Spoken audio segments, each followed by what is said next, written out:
Okay, everybody, welcome to the Bob Unger podcast. And I have my technologist because I'm so pathetic that in order to put in a light bulb, my wife has to turn me around several times. So I've got Daniel here if there are any technical difficulties. And we have a fantastic guest. His name is David Haggith, and he has a blog called The Great Recession Blog. Great in magnitude, certainly not great in the fact that we would like it, but certainly great in magnitude.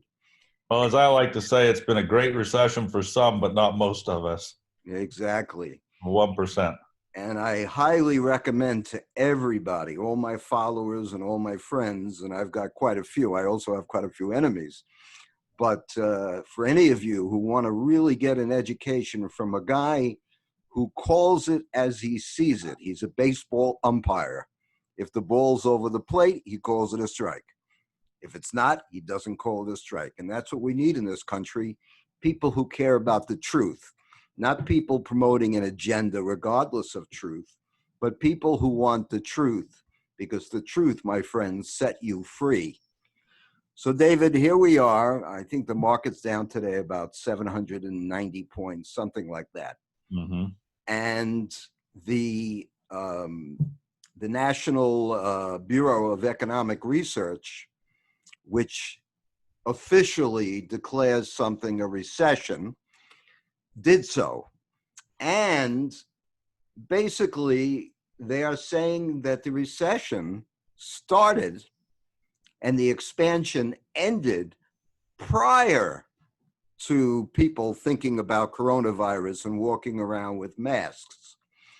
So let's talk about what they said, and then let's go all the way back to the days of quantitative tightening and let you explain the metrics you use to analyze the situation and make the forecasts that you did, because you can now slam dunk in the face of your opponents. Go ahead, Dave. Yeah, well, they said that the last peak quarter was in 2019. And, even though we've come into coronavirus in 2020. And what I was saying clear back at the beginning of 2019 was that we were going to enter a recession in the summer of 2019, but that nobody would recognize it, except I was saying it was going to happen, and I'd be calling it as it did happen. But nobody would recognize it, I said, until 2020, because it's going to kind of, come in insidiously in a way that, it's going to take that long for the statistics to really catch up and show what's there. So in the summer of 2019, we went into a manufacturing recession. Pretty much everybody you read anywhere in economics agreed with that. We were in an earnings recession, a revenue recession, sales recession across the board for many industries that started in spring and finally turned into a manufacturing recession in the summer. And then we had a huge repo crisis, which I had said this whole thing will start out with because of the Fed's tightening. And my basis for saying all of this was that the market had already hit a bad point in December. And, with the crash we had in 2018, and we'd had a little bit of repo trouble then. And I said, but the Fed plans on continuing to tighten for half a year. Explain repo to the listeners, because people might not know what you mean. So repo is what they call it when basically banks do their most basic rate loans to each other just in order to have enough funds to clear their overnight transactions. So maybe a bank gets a huge transaction, they don't have enough funds on hand to clear it. So they do a thing called a repo where they say, here, we'll give you a bunch of treasuries, you give us some money, tomorrow we'll trade them back and we'll give you a 0.5% interest or whatever for loaning us the money with the treasuries as collateral. And so there wasn't enough of that happening because the Fed had tightened up bank reserves so much that not enough banks could afford to loan them. And banks were also afraid to because of problems that were happening with hedge funds that were using this same funding, and banks thought that was going to blow up on them. So the Fed jumped in and started doing a bunch of these things. And there was a big blowout in them in December of 2018, but it was taken care of in a day or two. And I just said, well, look, the Federal Reserve plans to keep tightening up reserves for another half a year, all the way into the summertime. how is this possibly not going to make that situation a whole lot worse if it's already getting tight at the end of the year in 2018? So I said, by the time we get to late summer in 2019, we're going to see this repo crisis thing blow up really big, and we're going to be going into recession because of all the tightening that the Fed is doing, and because of all the economic problems that they never solved in the first place. So we went into all of that in the summertime. Let's And then, stop right there and go back to that phrase, the economic problems they never solved, and explain that in the first place. well, the whole idea that the Fed is going to solve something that started way back with massive debt problems in housing and mortgage-backed securities, all these different kinds of things, and federal debt too really is weighing on us in ways that people don't realize even back then. They are going to solve all that by creating a whole bunch more debt in order to spin up a bigger bubble. And so I said clear back in, probably before 2010, that all the solutions they were doing was just like, think of a snow plow. The blade's angled so that as the snow plow goes ahead, it shoves the snow off to the side of the road so the snow plow can keep going ahead. If you set the blade so it's straight ahead and the snow plow goes ahead, you're just piling up a great big pile in front of you until eventually it's going to get so big you can't move ahead anymore. And that's what the Fed was doing by blowing up this bubble with yet more debt. Fine, they're plowing ahead for a bit, but eventually they're going to create so much debt, so many debt problems that it's all going to grind to a stop. Kind of like giving a heroin addict more heroin. Yeah, exactly. And so they fed the addiction and just made it worse. And our politicians did no better. I mean, we heard John Boehner and everybody else throughout that whole time talking about how we're going to kick the can further down the road. Here we go, kicking the can further down the road again. Well, here's the end of the road. We got here. And it started showing up last summer. And my statement has been that when we go into this recession, it's going to be way worse because all we've done is made every single one of those problems worse.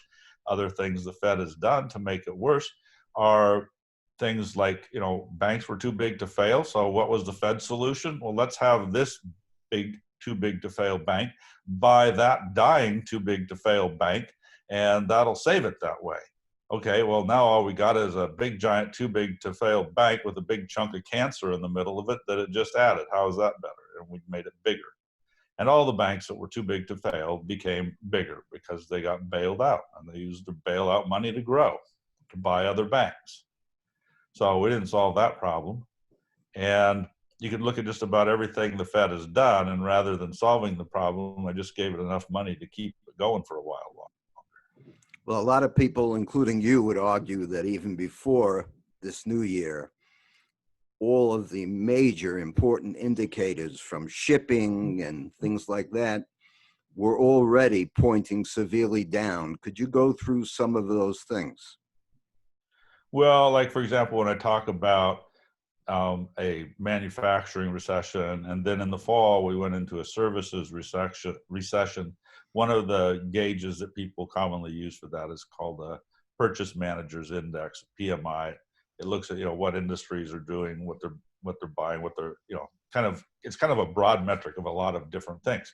And so those had slid into recession territory, manufacturing fully in the summertime, and services just starting in the fall. You could see that job growth was slowing down. You could see that for all the push in the economy and the huge, massive tax stimulus program, there was nothing. There was zero results for that program. Trump got exactly the same growth in GDP that Obama had gotten. If you average out what Obama got over the whole time that he was in office, he got just a little bit above 2% average growth. That's exactly where we were for the last 3 quarters with Trump. We're just sitting in the same quagmire. And that's for having taken on trillions of dollars of additional debt, because now we've blown the deficit out of the water, with the tax cuts, and at the same time with spending increases. And we're just sitting there spinning our wheels. We're not getting any growth out of it. We were promised you're going to get 3%, 4%, maybe 5% GDP growth, and we got nothing. And then, we have the trade wars going on at the same time. And now we see those coming back again. Now, why are we fighting a trade war right now when we got this whole coronavirus thing, the shutdown from it that we put upon ourselves and the whole world did. And so now we're going to start ratcheting things up in a trade war again. Yeah, well, that's one of the interesting things. It seems to me, and I'm of course one of these guys that think that most people are accident theorists as opposed to conspiracy theorists. They think everything's an accident. I find it a little puzzling that the coronavirus comes along to shut down the economy totally, just at a time when I'm seeing all the other indicators imploding. And so 95% of people believe, if they're Trump robots as opposed to Biden robots, they're both robots. Most of them believe that the economy was really great. It's the greatest economy ever. Nothing has ever been better. The greatest of the greatest, greater than Muhammad Ali. And what do you say to them? I say this economy does not float like a butterfly or sting like a bee. It's pretty leaden. It doesn't float at all. Yeah. Well, the other thing I get from people is, if the economy is so bad, then why is the stock market on such an expansion? Yeah. Well, I asked that same question because it's completely delusional. And you see a lot of, big investors right now, like Grantham and others who have come along and said, this is insane. This is the craziest thing I've seen in my career. So, there's You're referring to Jeremy Grantham from, is he from Princeton, I believe? Yeah, I'm not sure. I can't remember. He's an economist. Yeah. Yeah. And, these guys are seeing it too and saying, this is the dumbest thing I've seen in my life. And it's delusional. The market's going up when the economy is going down. And as I've said, there's only two reasons that's happening. One is the Fed has gone into quantitative easing on steroids, which was another thing I said was going to happen clear back last fall when the repo crisis first hit, and they did their first overnight repo and then did it again the next night. And by quantitative easing, you're referring, I assume, to the Fed creating money out of thin air in order to buy our debt. Right. And buy other debts, but particularly that. Yeah. And so my statement back then was, okay, they did an overnight repo. Now they re-overnighted the overnight repo, this loan thing, right? So we did the loan again. And then the next night we did the loan again, but we did a bigger one. And I said, if you keep doing it, it's no longer just an overnight loan. You just do it end on end on end. And you're talking about, $70 billion, then $100 billion, then $120 billion. That's called quantitative easing because you're taking the money, and if you just keep rolling it over endlessly, then it's not overnight and it's not temporary. You're just calling it that. And I said they're never going to be able to stop rolling this over until they just go into full-blown quantitative easing. And that's exactly what we saw. The rollover got worse and worse and bigger, and they started stretching out the terms. And finally, they just started buying bonds, buying government bonds, and doing what they claimed that they were saying it's not quantitative easing because we're only buying short-term bonds. I'm like, well, who cares? It's the same thing. And I said they're going to wind up having to go longer term because they're not going to be able to buy enough short-term bonds. So what happened? A couple of weeks after that, they start going longer term, put out an announcement, well, we're going to start stretching this out into greater maturity.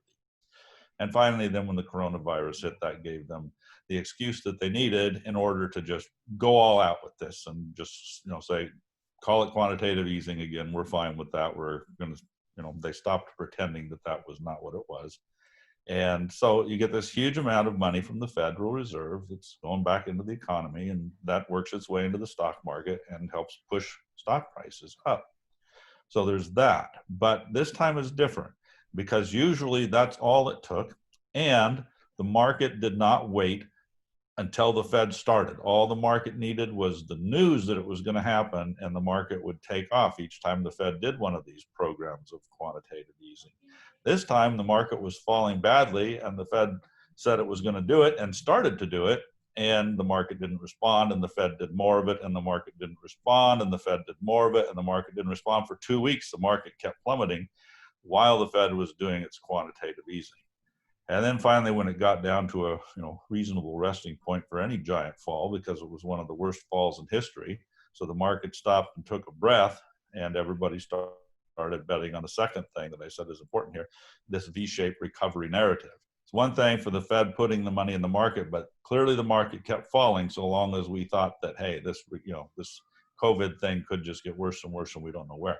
Once they adopted a narrative that said, well, we think it's going to get better and it's going to snap back in a month or so, and we're going to have this reopening that we're starting to talk about now, we'll be fine. And so then the market started going back up.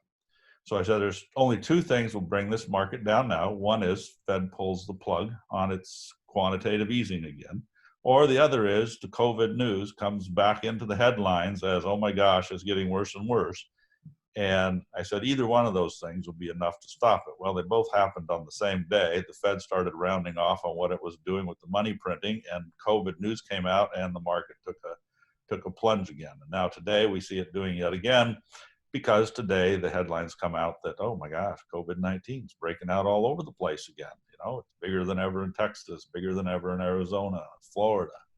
So that destroys that narrative that there's going to be any kind of quick recovery. I'm also hearing from various sources that the Fed, as of very recent, has actually stopped, to a degree, the so-called money printing. You hear anything on that? Yeah, I just published a graph on it. Shows that, it was going up like this, and then it kind of rounded down just a little bit here. And I think what they're doing is shifting gears. I don't think that they're so much stopping as they're going to move into a much bigger phase of it. And it's sort of like you take your pedal off, foot off the gas pedal as you shift. I think we see maybe that happening. I don't think there's any big change planned here to stop this, because the Fed said we're going to keep creating this money at a rate of, what they say, $120 billion a month. And they pledged to do that for as much time as they can see up ahead. So, well, during quantitative easing number 3, QE3, they were only doing 80 billion a month. So they've said we're going to level off at 120 billion. That's 1.5 times as much. So it's going to keep going up, but some sort of shift just happened. I'm not sure exactly what. It's interesting that everybody was saying when Trump came out with the tax cuts, oh boy, this is going to really help people with these tax cuts. It's going to stimulate the economy. And of course, we know in retrospect that all they did was, under the guise of looking out for the working man, they basically just fed free money to the Wall Street oligopoly, who then took that money and bought back their own stock in order to increase their stock options for the executives, and also pump the stock of the company. And so when I tell people about this, and by the way, Trump could have required, or the legislature, I should say, could have required that that money only be used for capital improvements, for R&D, for hiring, and not for financialization of the economy. But they didn't. They allowed this to happen, and the average person got it where. Mm-hmm. And yet they will say to me, the average people, oh, most people own stocks, so it's good if they're doing share buybacks, because most people will benefit because most people own stocks. What is your response to that? Most people only own stocks in their 401ks, so it isn't going to do them any good until they retire. It doesn't help you a bit today. And my statement before those tax cuts even became law, months before they were approved, when they were just being talked about, was exactly what you were saying, was if they really wanted to help the average guy, they would put in there a provision that says none of this can go towards stock buybacks, because I said, I guarantee you that's where almost all of it is going to go. And they know that. And that's why that language is not in there. This is to pump up the financial sector again, to make Mnuchin's friends richer than ever at Goldman Sachs and wherever else. And that's where all the money is going to go. But they're going to give you $4,000 to the average guy or something like that, because that's all it ever takes, is throw some candy to the babies, and then they'll all be happy and quit squawking about it. And they'll be, hey, this is great. I got $4,000. I'm better off than I ever was. Yeah, well, these guys got billions. So you shouldn't be so happy with your piddly little 4,000 when these guys are getting filthy rich. And that's why we have the 1% getting richer and richer, is the Federal Reserve and the government, both. A funny story. I was talking to Kellyanne Conway, Trump's campaign manager. Uh-huh. This was about probably 4 years ago. And I talked about dumping the Fed and getting rid of this whole thing, that we need a free market, which the Republicans are supposed to be in favor of.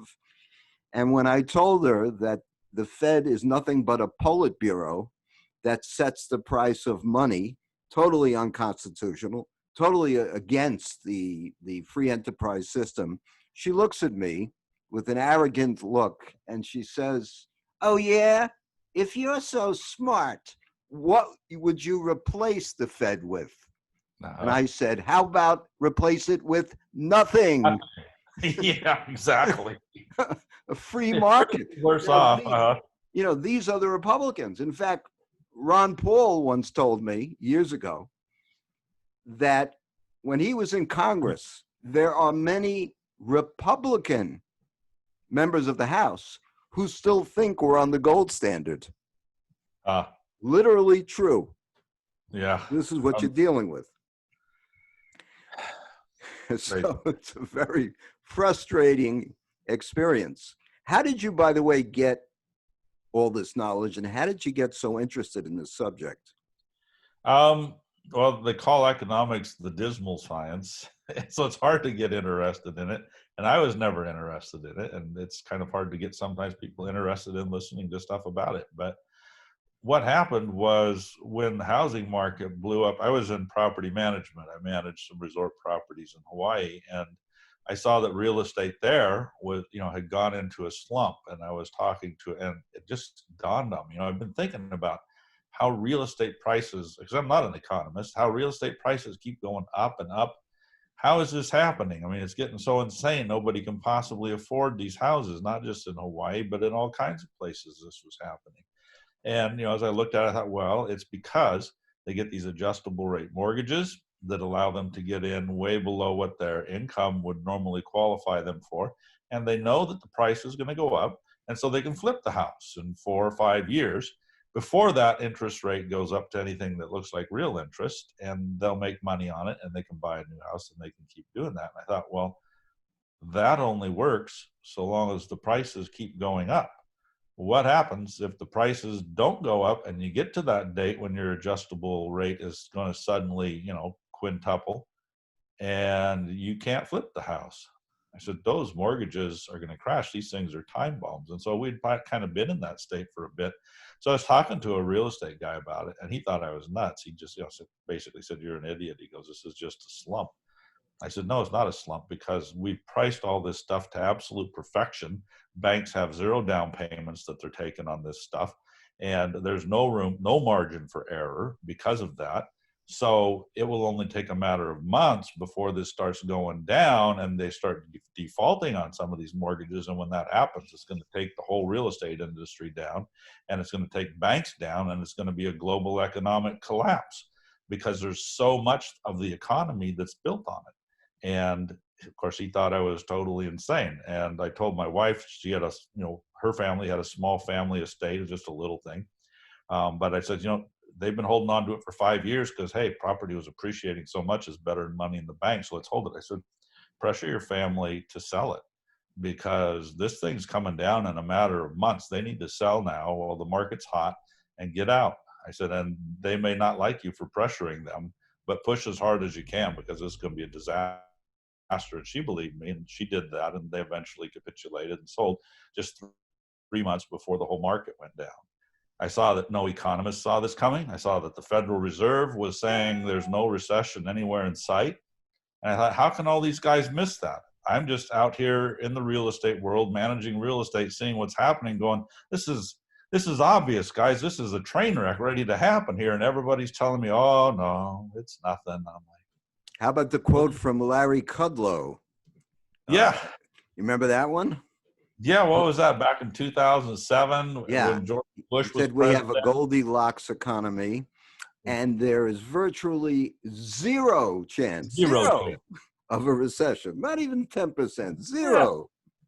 Yeah, and then the same group you talked about that officially declares recessions declared one months, many months later as having started in the month in which he said that. Yeah. And About you have about Federal 2 years Reserve. about 2 years ago, maybe more, maybe right before the elections, where Trump was the victor, I met with a guy for about 15 minutes who's very close to Trump.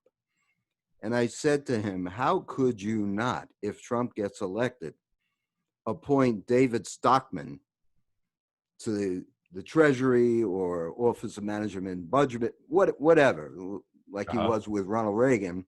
And I've been with David a number of times, and he's a guy that tells it like it is. He knows the numbers. He knows exactly what he's doing. He's not a Yeah. BS artist.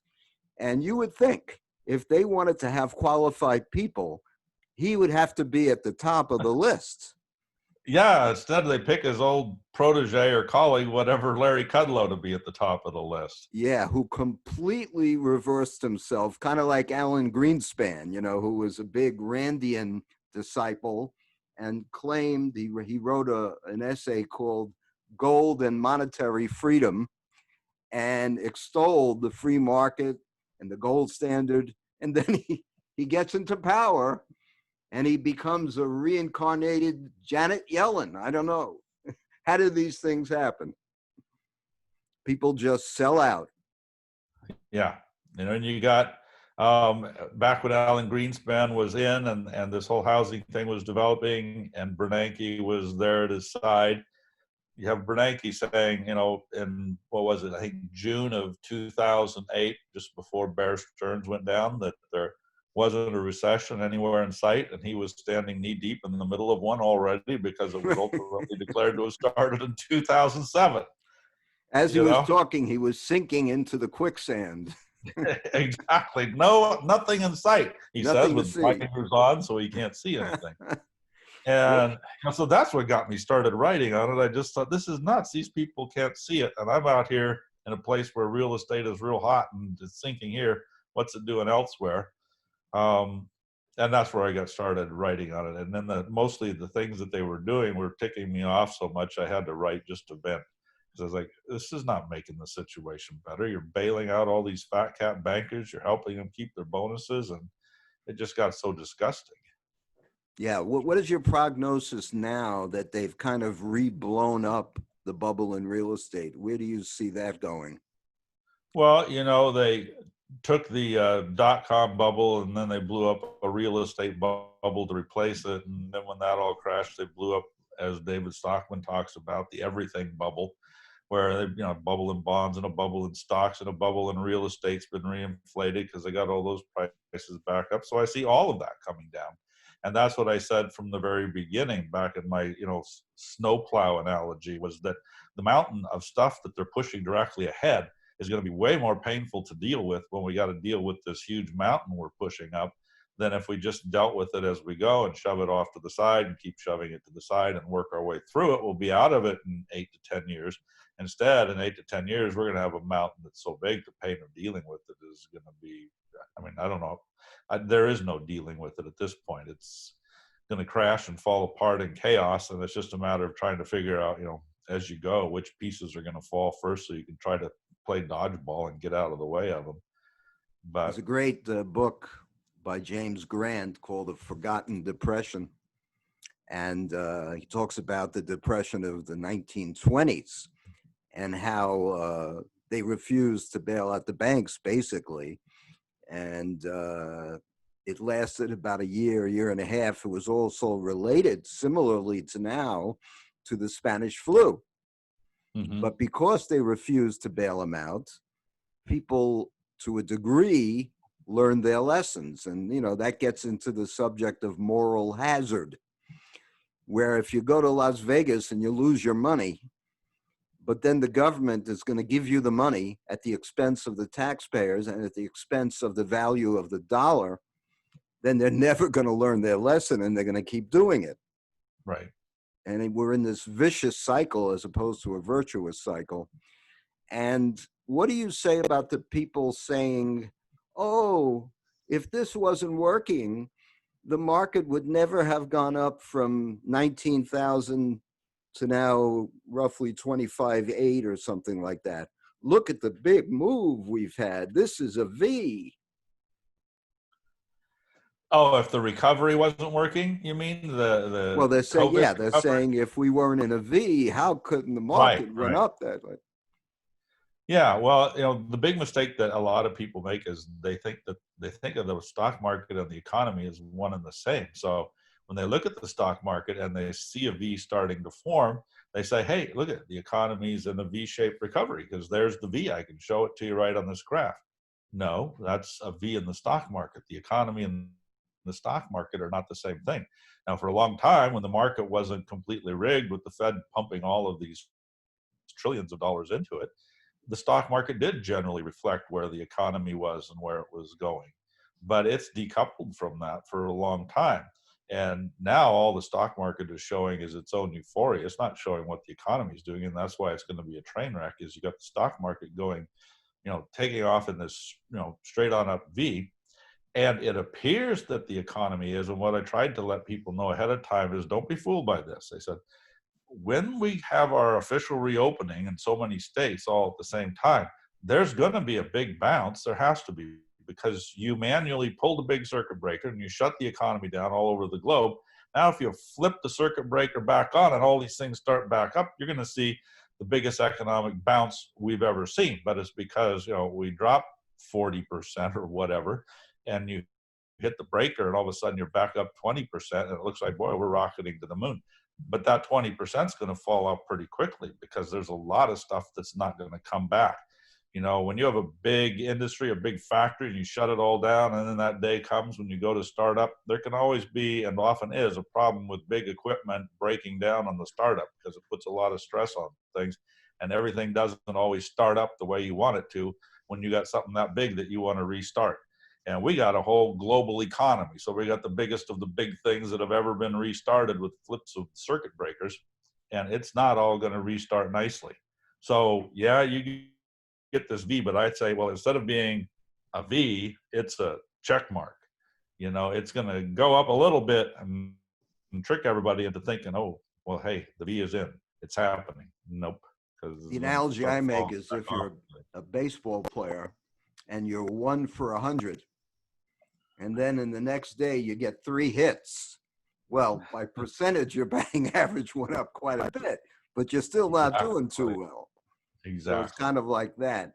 Let's talk a little bit about the so-called reopening and the Warren Buffett quote about, who's swimming naked when the tide goes out. Mm-hmm. So when this whole thing lifts, if it ever does, which is another subject that I've been studying a little bit, because there's 2 reports, one from MIT and one from the Imperial College of London, in which they show you their graph of how they're going to shut you down, open you up, shut you down, and they predict that this will be 18 months before they do that. You can get it yourself, or I can email you a copy. They're actually telling you what they're going to do to you. Yeah, I'd like a copy of that. Yeah. Because that's worse. We'd be better off if we just shut down and stayed shut down, or started up and stayed started up. This back and forth thing, and I hear it talked about, I read about it in a few states today, that they're going to do that, is some of them are kind of shutting back down at least part way. Well, that's like taking that circuit breaker for the whole factory and slamming it off, slamming it on, slamming it off, slamming it on. You're going to break equipment when you do that, because you're just constantly hitting it with these big power surges, and these big jolts. So we're doing the same thing. I just heard today that the public schools in New York City, and this is hearsay, but it's from fairly reliable sources, that they're talking about limiting the classroom to only 9 kids. Now, how could you possibly have all the kids come to school if there can only be 9 kids in the classroom? That's better than the most expensive private school to have that kind of student-teacher ratio. It's impossible to have that. That's right. And then the restaurants that are, I have got a lot of friends who are in the food business and in the restaurant business. How the heck are you going to have a restaurant, which is a margin slim business, slim margin? How do you have a restaurant where everybody is socially distanced? They have plexiglass shields on the tables. How can you possibly make money? Yeah. And, that's the thing is it's not just the shut down and start up and shut down and start up, but it's that there's a lot of things like that. And, I've been writing that about restaurants, and then I've been just doing my own, walk around and looking at what's going on. And I'm seeing exactly what I thought was going to happen, for the last 2 months of recovery or whatever it's been. I've been saying a lot of these restaurants aren't going to go open for the same reason you say. They're so marginal in the first place that if the COVID crisis and the shutdown for a month or two doesn't do them in because they were already marginal, the reopening will be what does them in. And so I just look at the road I drive down, just going between where I live up in the mountains and into town. And I see, one of my favorite restaurants there never reopened. And there's another bar that's been down the road that's been there for 100 years. And it's for sale now. After all these decades of being in business, it's closed and it's for sale. The restaurant that I said it hasn't reopened, I don't think it's going to reopen. There's nothing on their doors about any scheduled reopening. I checked just the other day. We wrote to them because we really like these guys, and we go there at least once a week. And so we wrote to them and asked for their reopening at some point, and they didn't even respond back. Then once a month, I go for a haircut into town, and I go to there's a diner there I love for breakfast. It's like the best diner in town with the, huge breakfast and really good. So my wife and I, we get our haircut, and then we go to this diner for breakfast. So it's the same time, same day of the month each time we go. So it makes a good comparison. Now we go there, usually every table is packed, and there's a waiting list of anywhere from 10 minutes to a half an hour to get in and get seated, but it's worth it because it's so good. So we do that. This time we went in there, and 50% of the tables had the chairs up on the table in order to maintain their social distancing requirements, because like you're talking about, in most places where they are allowing reopening, it's with this requirement that you only seat at 50% capacity every other table. So those tables were all out. And of the tables that were left, only about 2/3 of them had anybody sitting at them, and there was no line. We walked in and we just sat right down. So I asked the waitress, I said, "What's happening here?" I says, "I thought you'd be more crowded than ever because you only have half as many tables. Is it because customers just aren't coming back?" And she says, "Oh, this is the busiest we've been all day." This is our rush, compared to how it used to be. So that's what reopening's going back. And I said, "How's it going?" And she says, "Well, we're trying." That's what trying looks like, down by more than 50%. So how are they going to survive? Yeah. And so my statement about this V-shaped recovery is, if you take just that one area, restaurants, and you look at it, you say, not only are there a lot of them that aren't going to reopen, but you get the big bounce because of the ones that do reopen. But there's going to be a lot that don't. But then there's going to be a lot that reopen that fall back off because they're only running 50% and they just can't make it. Okay, so we're going to stop at one ways. Sure. I'm going to wind down the show by number one, asking you to tell the viewers how they can get your fantastic information, those left in America who can actually read, which is another problem. How can they get your information, and how can they keep in touch with everything that you're writing and all the information you're putting out? Okay, so they can go to my website, which is thegreatrecession.info. So they can go there, and that's probably the best way to try to find anything. And what will they get on a weekly basis? Well, I write a few articles a week, and so some of my articles are criticisms of what's happening, and some of them are predictions of what's coming. Right now, I'm putting together a long list of predictions of what we can expect in the remainder of this year. It's all common sense stuff. I don't have any crystal ball. I just, seem to have a fair knack for common sense of seeing where trends are going to go and just because I'm not interested in seeing anything with rose-colored glasses. I can see the bad stuff that is likely to build. So that's what I'm listing, is these are the things I think are going to get, worse. And You're not on a drug called hopium. no, I'm not. And, so like you take social unrest, it's going to get worse. You got Black Lives Matter, you got unrest over distancing, you're going to have more unrest over bailouts. You can just see it's just building. And that's just one thing. So I'm going to lay all that out in an article that'll probably come out later today. Could you explain what you mean when you call what's happening the apocalypse, and describe the apocalypse you see coming? Okay, well, I see an economic event. So the E is for economic, of apocalyptic scale, because there are so many bubbles that are going to come down at once, and it's not just going to be the US, it's going to come down all over the world. So even when we look at ourselves and say, well, I think we're okay, well, no, because we don't know how all these other nations are going to pile down on top of us and against us as they come down. So you're going to have a lot of wreckage in a lot of areas. And so I needed a word big enough to talk about what kind of a recession this is. It's more of a depression. And that's where I came up with apocalypse. It's an epic-sized, apocalyptic-sized recession. Okay, well, ladies and gentlemen, you have had the privilege, and I mean that sincerely, and people who know me know I always say exactly what I think. And if you don't like it, it's frankly too bad. I am very impressed with this man. I don't agree with every single thing he says, but I agree with 95%, which is a pretty good batting average. And it is for any of you who still have the intellect to read somebody of this intellect, I suggest you start doing so very quickly, because what you don't know will indeed hurt you.